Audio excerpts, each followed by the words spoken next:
Welcome back. A very important topic we need to get clear on is that there's leadership, which is the exercise of leading, and the leader, meaning a person trained in leadership and conducting leadership. And in our modern world, there's a third category, the manager, who is supposed to lead by his position, not necessarily trained. I used manager and leader almost as a synonym, but to be precise, they are not, totally not. And there are leaders, of course, who are no managers, and managers who are no leaders. Different subject, huge field of discussion.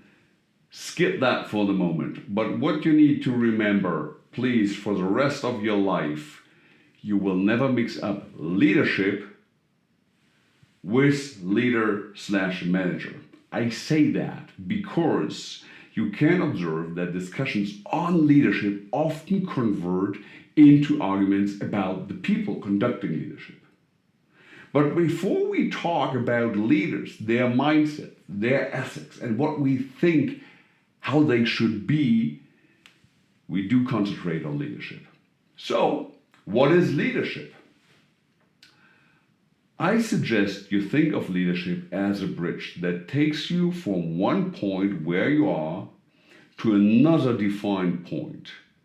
Leadership is the bridge between now and an already today described future, meaning you have an idea of that future reality.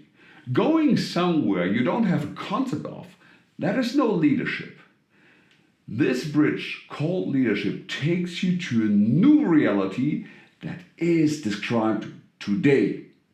And the closer you hit that today described reality in the future, the better is your bridge, the better is your leadership. This picture has two implications I would like to focus on. Implication number one, the success of leadership under the assumption all conditions remain stable can be measured. It can be measured if you hit that described reality or not, or how far you are away from that described reality. Implication number two, who is using that bridge? The bridge called leadership is made for people. It is about taking people to a new reality and nothing else.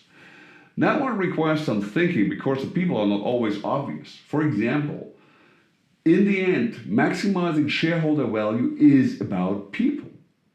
And sometimes you find out that you value certain people more than others. True, but that is not leadership who's doing that. That is someone, maybe you, who has decided on these priorities. Now, getting a little bit more simple again. We can say leadership applies to a lot of daily things. Getting up in the morning at the time you want is leadership. A defined morning routine, a good breakfast, sports if you want to, bringing kids in school in time, getting to your job in time, cooking the meal you want, and so on. That is leadership. All these little things give you the opportunity to practice your leadership skills. Start with leading yourself. From making your bed to going to sleep, you can practice leadership. First of all, leaders lead themselves before they lead others.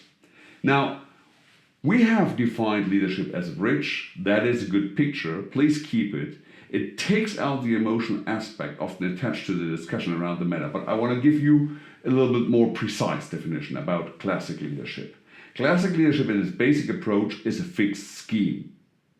In detail, classic leadership is a set of questions, calculations, and communication patterns. And I will teach you that scheme. We start in chapter 2, but this chapter is not completed yet. There are a couple of things you need, and then we start in chapter 2 with the scheme of classic leadership itself. Stay tuned.